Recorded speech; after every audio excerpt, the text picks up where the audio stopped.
고조선의 건국과 변화. 자, 청동기 시대를 지금 하면서 고조선이 등장하게 되지. 왜냐면 청동기 시대에 등장한 최초의 국가이기 때문이야. 자, 그러면 고조선은 어떻게 건국했고 어떤 변화를 거쳐서 멸망했는지 한번 과정을 살펴보자는 거지. 학습 목표 보자. 고조선의 건국 과정, 어떻게 건국됐는지, 사회적 변화, 그 안에서 청동기 철기의 보급, 이것과 연결해서 설명할 수 있다라고 되어 있는 걸 보니 청동기 시대에 건국한 나라이기 때문에 청동기 문명이 분명히 있고 이 청동기 문명이 좀 더 변화하고 또 새롭게 철기가 들어왔던 시기가 바로 고조선인가 보구나 라고 짐작할 수 있다. 먼저 고조선의 건국, 어떻게 건국되는지. 청동기가 보급된 이후 전쟁이 잦아졌다. 즉 많아졌다 그랬지. 이에 따라 강한 세력은 자신들을 중심으로 연맹을 만들거나 주변 집단을 정복하며 세력 범위를 확장하였다. 신석기 시대 같은 경우는 이제 정착 생활이, 그러니까 구석기 시대에 무리지어 다니다가 신석기 시대에 정착을 하게 되지. 이 정착을 하던 지역에서의 농경의 발달이 어떤 것은 굉장히 잘 되고 어떤 것은 안 되고 이런 땅의 변화도 있을 거 아니야? 어떤 땅은 농사가 굉장히 잘 되고 어떤 땅은 안 되고 이러다 보니 어때? 점차 그 땅을 갖고자 하는 사람들 사이에서 전쟁이 일어나게 되고 그래서 전쟁에 이긴 아이들이 그 좋은 땅을 갖게 되고 그 안에서 많은 농경의 수익을 창출하게 되고 이러한 사유재산과 이 전쟁을 통해서 계급이 발생되었다 라는 내용이 신석기였어. 이게 점점 늘어나서 사이즈가 커지는 거지. 그래서 연맹을 만들거나 이렇게 해서 세력 범위가 확장되어지는 게 바로 청동기 시대가 되겠어. 이러한 과정에서 청동기 문화를 기반으로 한, 이게 중요하지, 우리나라 역사상 최초의 국가, 이게 의의야. 고조선이 등장. 자, 고조선의 역사적 의의는 뭐? 청동기 문화를 기반으로 한 최초의 국가, 청동기 최초라는 키워드를 기억하면 되겠다. 고조선의 건국 과정, 당시 사회상은 단군 신화를 통해서 짐작할 수 있대. 왜냐면 당시 역사책이 고조선의 역사를 쓴 책들이 나중에 그 삼국시대에 쓰여지게 돼. 삼국시대가 아니라 통일신라 시대지. 통일신라 시대에 삼국의 역사를 쓰면서 이 고조선이 언급되는데 어떻게 언급되냐? 신화로서 언급이 돼. 단군의 신화. 그럼 단군이 도대체 누구냐는 거지. 자, 그것을 통해서 한번 그 시대를 알아보자 했으니까 단군 신화를 살펴봐야 되겠지. 자, 단군 신화 속 역사 이야기. 환인의 아들 환웅. 쉽게 말해서 하느님의 아들 환웅이 널리 인간을 이롭게 하고자 널리 인간을 이롭게 한다. 한자로 홍, 넓을 홍, 이익, 인간. 널리 인간을 이롭게 한다. 그러니까 인간을 이롭게 하기 위해서 태백산 신단수 아래로 내려왔다라는 신화야. 그는 풍백, 바람이다. 우사, 비야. 운사, 구름이다. 이것들을 거느리고 지금 바람 불고 비 내리고 구름이 있어야 된다. 날씨에 관련된 건 뭐와 관련돼? 농업과 관련된다. 곡식, 생명, 질병, 형벌, 선악 등 인간의 360가지 일을 주관하여 인간 세상을 다스리고 교화하였다. 농업사회다라는 것을 볼 수 있어. 이때 곰과 호랑이가 사람이 되길 원하므로 환웅은 쑥 마늘을 주어 100일간 굴에서 견디게 하였다. 이를 지킨 곰은 여자로 변하여 환웅, 즉 신의 아들과 결혼한 거야. 그래서 아들을 낳았으니 그 아들이 단군 왕검이다. 즉 고조선의 건국왕이 되겠다. 이 전국 왕이 결국 누구라는 거야? 신의 자식이라는 거지. 당군왕검은 아사달의 수도를 정하고 조선이라는 나라를 세웠다. 아, 선생님, 나라 이름이 고조선인데요? 원래 이름이 조선이야.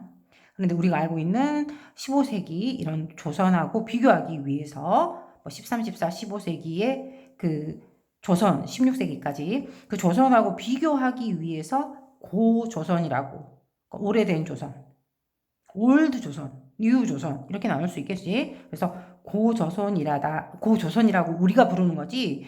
원래 이름은 조선이라는 거야. 그래서 승려였던 이련이 쓴 삼국유사라는 역사책에 이 당군신화의 내용이 들어가 있다. 이걸 보니까 뭐였어? 지금 고조선이 세워졌는데 고조선을 세운 사람은 누구다? 신의 아들이다 라는 거야. 당시에 어떠한 그 전쟁을 통해서 확장되어진 이 영토 안에서 왕이 되기 위해서 이미 이 전쟁을 통해서 영토를 확장했기 때문에 불만 세력들이 많았겠지.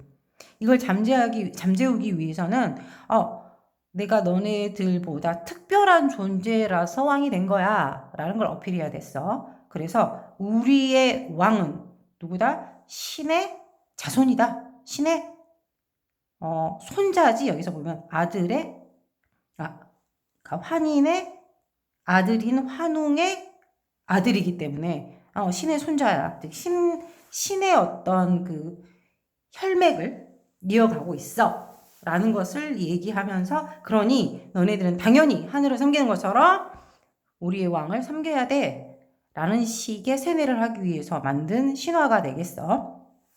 어쨌든 뭐가 됐든 이 당군신화 속 내용을 보면 당시 고조선을 짐작해 볼 수 있는 게 농경사회였구나 정도가 되겠어.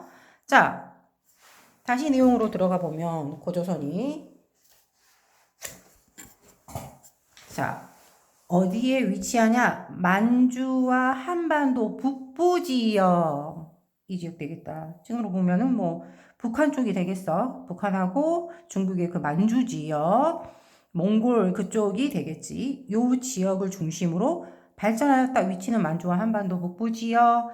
그러니까 나중에 이제 철기 시대에 이제 배우겠지만 어디가 있냐면 여기에서 부여, 고구려, 이 지역에서 발전하였다. 고조선에서는 독자적인 청동기 문화가 발달하였는데 비파형 동검, 탁자식, 고인돌이 대표적인 유물이다. 청동기 유물 똑같지? 근데 기억해야 될 게 있어. 비파 형태다라는 것은 뭐야? 중국에서 건너온 거니까 중국과 교류가 있었다 라는 것을 알 수가 있다. 자, 보자. 그러면 구체적으로 이렇게 세워진, 즉 만주 지역과 한반도 북부 지역에서 세워지면서 청동기 유물로 세워진 이 고조선이라는 국가, 어떻게 발전했는지. 고조선은 발전을 거듭하여 기원전 4세기 말에는 중국의 연이라는 나라다. 연과 맞설 만큼 강한 나라로 성장한다. 중국과 교류했다는 걸 볼 수 있어. 고조선이 연과 교류하고 경쟁하는 과정에서 중국 계통의 철기 문화가 차츰 들어오기 시작한다. 자, 이제 4세기 말에 청동기 문명에서 나라를 세웠으나 4세기 말이 되면 뭐가 들어온다? 철기 문화가 들어온다. 어디를 통해서? 중국을 통해서, 중국의 연나라를 통해서. 기원전 3세기 말 진한 교체기, 즉 진나라와 한나라가 교체하는, 진 왕조가 멸망하고 한 왕조가 세워지는 이 전쟁통이지. 이런 혼란기를 틈타서 위만이라는 사람이 고조선으로 이주해 왔어. 이 위만은 당시에 고조선의 왕이었던 준왕을 몰아내고 스스로 왕이 되었다라고 되어 있다. 근데 이 위만 조선에 대한 내용들은 좀 견해가 여러 가지가 있어. 우리나라의 견해에서는, 우리나라 역사학자들의 견해에서는 이 위만이라는 사람이 처음에 이 고조선 국경 지역에 와서 준하에게 우리가 들어가고 싶다라고 여기서 살게 해달라, 이 국경 경계에서 살도록 허락해달라라고 했을 때 준왕이 허락해 준 이유는 위만이 바로 조선 사람이었기 때문에 허락해 주었을 것이다.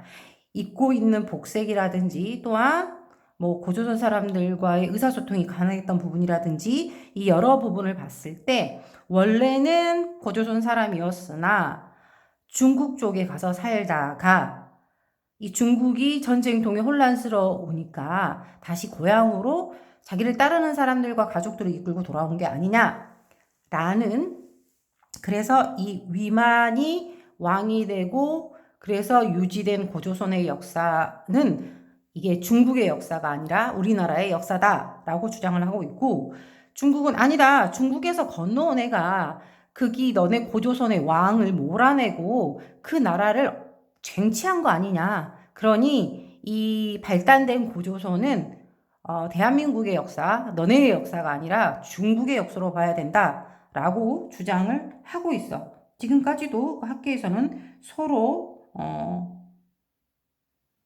뭐 첨예하게 그걸로 다투고 있지. 자, 이후 철기 문화를 바탕으로, 즉 위만이 뭘 가지고 왔냐? 철기를 갖고 온 거야. 청동기는 사실 무기로 사용하기에는 무딘면이 없잖아, 있어. 철기는 어때? 굉장히 단단하고 날카롭게 재련이 되지. 그러니 살상력이 높았을 거야. 그리고 전쟁에서 이 강력한 무기는 승리를 가져다 주기 마련이지. 그래서 준왕을 몰아내고 얘가 왕이 될 수 있지 않았나 싶어. 어쨌든 철기 문화를 바탕으로 고조선은 더욱 세력을 넓혀갔다. 그리고 한과 이제 진한 교체기에서 한나라가 만들어진 거지, 지금 세워진 거야. 그리고 한과 한반도 중남부에 위치한 진 사이에 뭘 통해서? 중개무역을 통해서 돈을 벌었다는 거야. 경제적 이익을 얻었다. 그래서 당군 왕검의 고조선과 조금 차이가 보이는 위만조선 같은 경우는, 위만의 고조선은 뭐 철기 문화가 바탕이었고 뭘 중개무역을 통해서 엄청난 부를 획득했다. 중개무역이라는 건 뭐냐면 뭐 예를 들어 우리나라에는 없고 중국에 있는 물건을 비싸게 사서,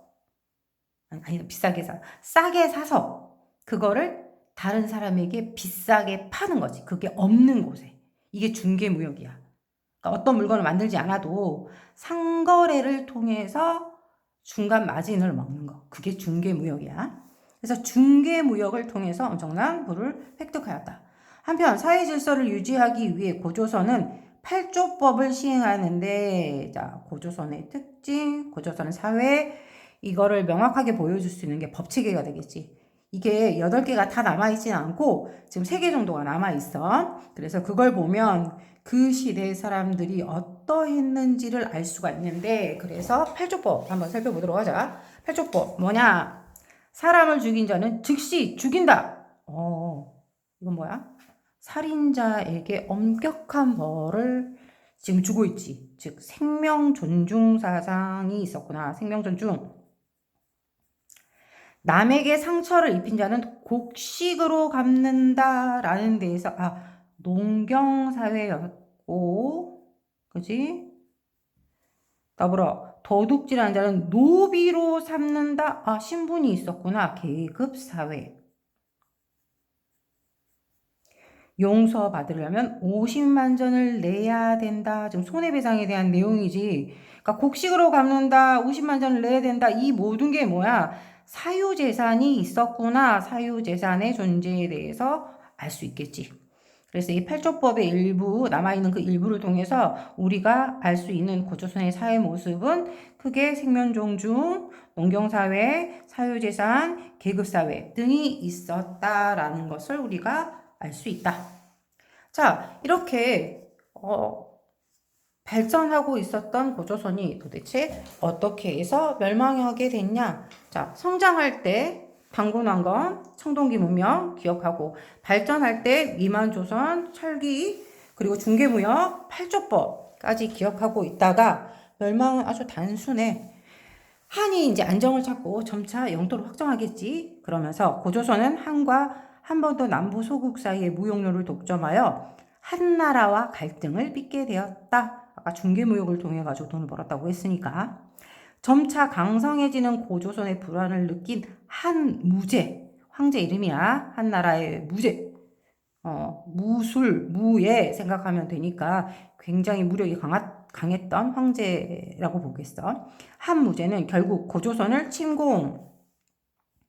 고조선은 약 1년간 한에게 맞서 끈질기게 싸웠지만 지배층 내부의 분열이 일어나. 그러면 대응하기 힘들겠지.